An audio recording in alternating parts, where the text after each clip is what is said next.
Oh wow! A park.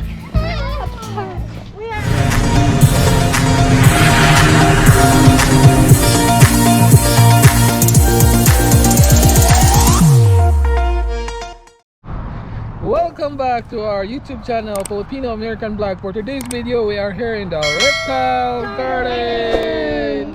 Hey kids, where are you guys going? Reptile Garden! Where's the entrance?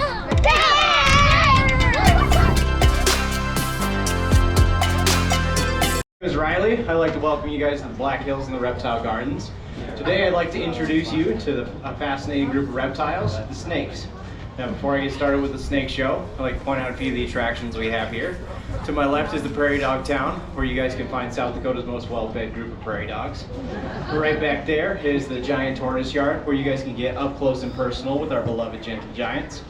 Our bald eagle is also back there. Make sure you see all of our exhibits in the dome. Interestingly, in 2014, Guinness Book of World Records named us the largest collection of reptiles in the world. We also have another show shortly after this. It'll be the Gator Show. It'll be at the other arena, kind of behind you guys. I won't be doing that show because gators are scary. But reptiles are similar to humans in that they're vertebrate creatures. That is, they have a spine or a backbone as we do. They have lungs and so breathe air as we do. But unlike us, they are cold-blooded. That is, their body temperature is the same as that as their surroundings. There are 5 types of reptiles living today. The first and most familiar groups are probably the snakes and the lizards. The third is the crocodilians, of which the alligators and crocodiles belong to. The turtles and tortoises are the 4th group, and the 5th is the lizard-like tuatara. The tuatara is a very rare animal, only found in some tiny islands in New Zealand. So the tuatara, the turtles, tortoises, and the crocodilians are all ancient animals.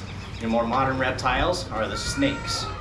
Now to get me started with the snake show, how many of you guys actually like snakes? Quite a few. Anybody absolutely terrified? Keep those hands up. I need volunteers. I need to grab my keys first before I do anything. You volunteer, Kimmy, okay? There we go. Now let's get started.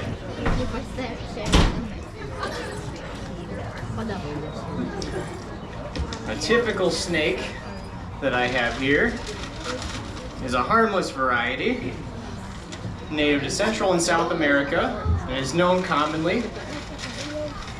Straighten his newspaper out later, he's not done reading it. So, they're known commonly as a yellow-tailed cribo. To those of you not familiar with snakes, a snake often appears cold and slimy. Now, like all reptiles, he is cold-blooded, but that only means he is the same temperature as his surroundings, not that he's always cold. So he's being slimy, he has no reason to be, so he's not. Some snakes have smooth, shiny scales that at a distance appear slimy. Other snakes have enlarged ridges down the center of each scale that actually feel abrasive to the touch. Now, probably the best way to find out what a snake feels like is to come up after the program and to feel one yourself. Now, don't be bashful. I've never had one of these guys slip out of my hands, but this is only my 2nd day. Now, you may have noticed this snake is occasionally sticking his forked tongue out at everyone. Now, he's not trying to be rude, he's simply smelling his environment.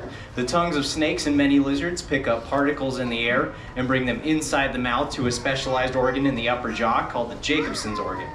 Now, the sense of smell is probably a snake's most important sense, and as a rule, he will rely on this sense over any other sense. To give you an idea of how much they rely on this sense, I got a cute little story for you guys. A few years ago, one of our staff spilled a bucket of fish that we were feeding to some snakes on display upstairs in the dome. And he went through, cleaned it all up, really didn't think much more about it. The next day he came and found a snake with his mouth flat against the floor trying to swallow his own exhibit. Fortunately, he was a quick thinking keeper and managed to stop the snake before he swallowed the entire dome. It's the best joke I got for you guys.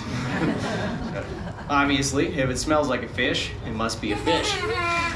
Some snakes, like this Karibo, will simply grab what they intend to eat and proceed to swallow it.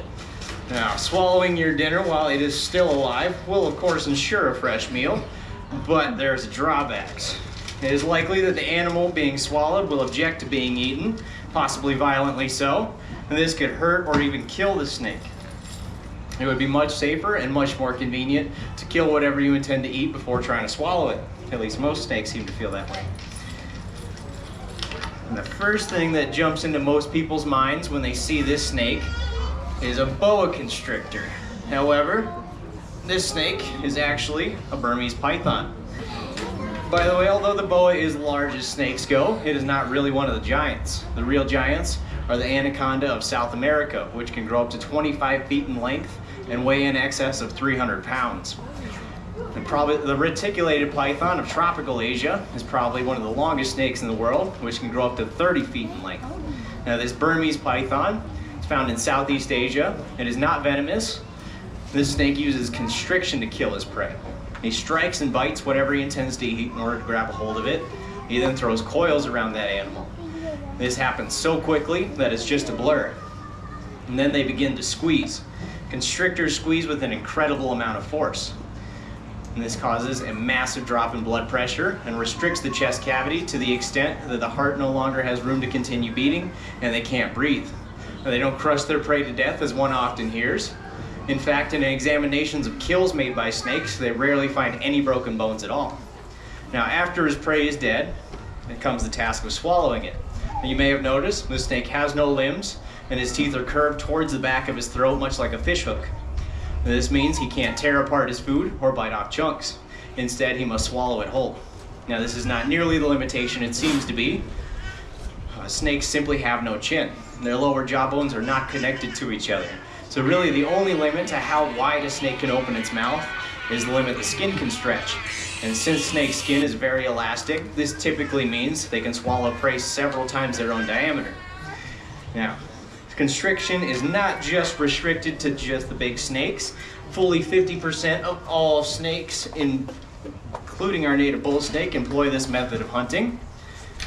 Constriction is certainly an effective means of hunting. Even more efficient is through the use of venom. The venomous snakes of the world can be divided into three basic groups. The first group that we're going to talk about today are the rear fang snakes that have enlarged teeth at the back of their mouth. Who needs caffeine when you get excitement like that? There we go. The second two groups have the more typical fangs at the back of the front of the mouth. Now, this mangrove snake belongs to the first group, the rear fang snakes. The mangrove snake does not have the ability to truly inject venom into its intended prey. Instead, he has those enlarged teeth at the back of his mouth that have grooves or channels. So the snake must bite its prey, work it to the back of its mouth, and hang on until the venom runs out of the gland, down the channel, and into the wound.